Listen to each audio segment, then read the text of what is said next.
Today, I'm going to be renovating another one of Bloxburg's pre-built houses. I've already renovated the Happy Home of Roblox and the Cozy Cottage, which means it's time to start with the Modest Meadow by Panda Lemon Tart.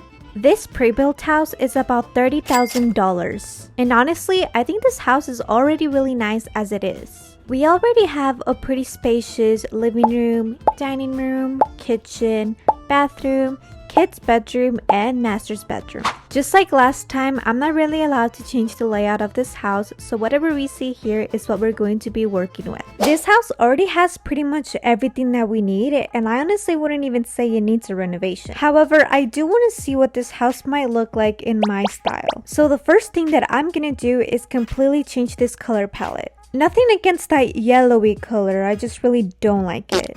I am going to stick with the whole cozy cottage theme that this house already has going on, but I do want to make it a bit more colorful. One thing that for sure has to go, however, is this door and these outside windows. I'm going to be replacing it with this stylish glass double door, and I'm going to be coloring that door a soft pink. I want this house to have some wood tones as well as some white and pink accents here and there, but I still want to keep the whole cottagecore romantic theme. As for the windows, I'm going to add this big large one right here next to the door, and for the rest of them, I'm going to be using the traditional double windows. The original windows had some blinds on them, so I think I'm going to keep that but just recolor them pink to match the door. For our roof situation, I think I'm going to keep the one that we already have, and I'm just going to change the colors a bit so it matches the house a little bit more. As I'm building, I realized that Bloxburg just had a new update where they changed things a little bit on build mode, and I'm not used to some of the changes that they added, so I'm having quite of a struggle adding these structurals to this roof.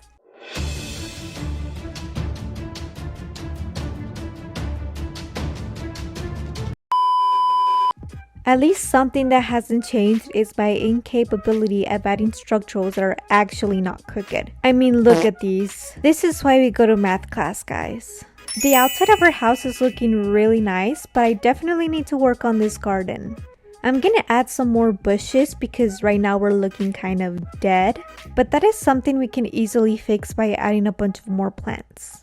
This is gonna be one of those impossible garden transformations. Like there was this show on TV that I used to watch where these two guys would go around neighborhoods and they would find these ugly, overgrown, horrendous yards and they would turn them into something that actually really looked good. That's my goal for today. I want people that walk by and look at our front yard to be like, damn, that front yard is so pretty. I wish it was ours. We definitely need a pretty fence to surround our house, so that way our front yard has a little bit of separation from the rest of our plot. I even want to be super extra and add a little bridge here. If you think about it, this is very necessary because now we don't have to step all over our plants to get into our house. And that way we also just don't have to use the car path to get into our house either. Oh, get off my lawn! Oh, trespasser! Do you want to be eaten alive? You call it extra, but I call it being an exterior designer. You can't tell me that this garden isn't the most beautiful front yard you've ever seen in your whole life. Okay, now we can finally work on the interior of our house, starting with our little entrance area. As soon as we walk in, we are greeted by this fireplace that I do want to keep, but I am going to change a few things about it. When I first saw this fireplace, it reminded me of this image here, so that's kind of what I'm trying to do with this. First things first, we definitely need to change this fireplace into some stone. Wow. I want this fireplace to look exactly like the one in the image, so that's exactly what I'm gonna do. The color of these wall trims are also really important, so I'm gonna change it to this brown color. To recreate that heart shape in the middle, I'm gonna be using this frame that we have in Bloxburg because it's also heart shaped. And to make this fireplace more cozy, I'm gonna add some shelves so I can add some books because this is gonna be our little reading area. We can't forget to add a little chair to sit down and read. Also, I need to know how you guys are coloring your books because I always color mine random colors that fit the house, but they always look really weird, so I want to know what color you guys use to color your books. Because I swear that mine always end up looking weird no matter how much I recolor them. This is what our fireplace area ended up looking like, and I have to say that it looks so much cozier now. But moving on to our living room, we definitely need to get new couches. As a matter of fact, I think I'm just gonna start with the clean slate here. I'm just gonna keep this carpet, but I am going to recolor it and change the texture. For our couch, I'm gonna be using this tuft sofa right here, and I'm gonna change the color a bit. I'm gonna make the sofa white and the pillows are gonna be pink. Let's just take it a bit more back so we have more space for our living room. I had no idea that we had a grandfather clock here in Bloxburg. It's actually really pretty. I'm gonna keep it on this house. Ever since I saw Stranger Things, I can't even look at grandfather clocks the same anymore. Every time I look at one in real life, I actually think Megan is gonna jump out of there. Okay, now we really need a coffee table here, and I know exactly which one I want. This glass coffee table has been my go-to recently. I don't even know why, it's just really pretty. This is what our living room looks like, and it's definitely a major upgrade from what it used to look like. We definitely made it look a lot more cozier than before. Now it's time to actually work on our dining room and kitchen area. I'm just going to quickly replace the doors in the wall trim to kind of get that out of the way so that we can actually focus on the big changes to this room. We do need to address this kitchen because this kitchen definitely has to go. Most of the stuff here is pretty much broken anyways, so it's fine. We can completely start fresh here. I am keeping this dining room table here. I'm just gonna change its color and find better chairs for it. Like these fancy pink chairs really look good with this table. And then we can add a cute flower vase right here in the middle. The kitchen I am a little bit worried about because this space is really tiny, but I think I can fit in a small kitchen in here. And yes, I'm gonna be using this retro stove again. At this point, you guys are probably really tired of seeing me use all the same appliances all the time. But it's not my fault that the retro appliances that Bloxburg added are much more cuter than the basic ones. For the counters, I'm gonna switch it up a bit and use the rustic ones. I was debating whether or not I wanted to change the color of the kitchen so it'd be a little bit different, but I think I am gonna stick with pink. We can have pink counters with the marble top. I do want to change the floor in the kitchen and do something more cool. And I was thinking of maybe adding some checkered floors like this. But every time I do this, I feel like my kitchen looks like a pizza place. Since we don't have enough space for cabinets, I'm gonna be using some shelves instead. Even these shelves barely even fit here, but we need them for storage, so I think this is our best bet. The only problem now is where I'm going to fit a fridge. If I place our fridge on this corner, then that leaves me some space so I can add another cabinet and a sink on the other side. I'm working hard so I never forget to add a sink to any of my houses again. Okay, our kitchen is pretty much done. We don't have any more broken appliances, everything works, and our dining room is also done and finished. The bathroom should be next, however, I am going to be doing that off of camera. But don't worry, I will be showing you guys a before and an after of what the bathroom ended up looking like. The guest bedroom that we have is actually really small, so I kind of decided that I wanted to knock down this closet area so that our bedroom can be a little bit more big. I was also planning whether or not I want to keep this as the kids' bedroom, which is what it originally was, or if I want to turn this into a guest bedroom or a nursery. Ultimately, I decided that I'm going to turn this into a little nursery, which is something that I've never added to any of my other houses before, but I saw this little crib on the master's bedroom, so I decided that I was going to keep that but add it to this bedroom instead.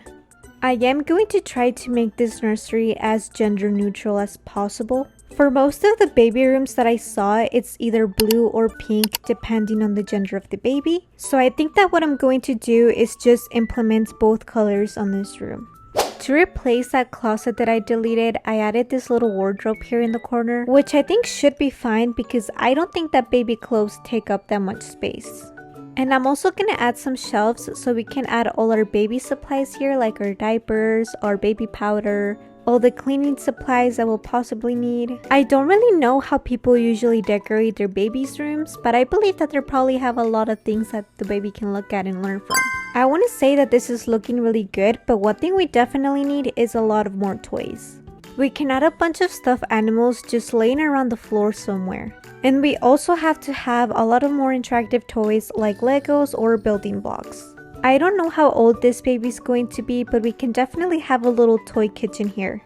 I'm finally done with this nursery, and I added a bunch of toys and other things that I think a baby could possibly need. I think this room might be the biggest improvement I've done to this house. Now that that's over with, it's time to actually start on our master's bedroom, which is the last room that we have to renovate in this house.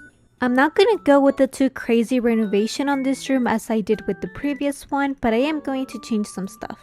For starters, the wallpaper on this room has to go for sure. And you know what? I even want to add a big fireplace on this bedroom to make it look more cozy. Yes, I am copying and pasting the fireplace that we had in the living room over to our bedroom. And we can delete this small fireplace that I added earlier. And now we can work on making this bed look a little bit more cozier. Okay, that already makes our room look 100 times better than it did before. This little wardrobe is calling for a TV, so I'm just gonna pick one out really quick. This is where we can watch all our Netflix shows while relaxing in bed. And for the last touch, I'm going to bring in those structurals that I added to all the other rooms as well. And let's just hope that they don't end up as crooked as all the other ones that I added. I'm already finished renovating this house completely, and I had so much fun doing this that I already want to start planning a part 4 for this series. Renovating this house, however, was a bit pricey because the total plot value came up to $119,000. That is definitely a lot of money, but I think it was really worth it. But you guys tell me down in the comments if this was really worth it.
That concludes today's renovation, and I want to know how you guys think I did. Does this house look better than before, or did I ruin this house by trying to renovate it? As always, don't forget to like, comment, and subscribe if you guys want to see me renovate more houses in the future. Thank you so much for watching, and I'll see you guys in the next video.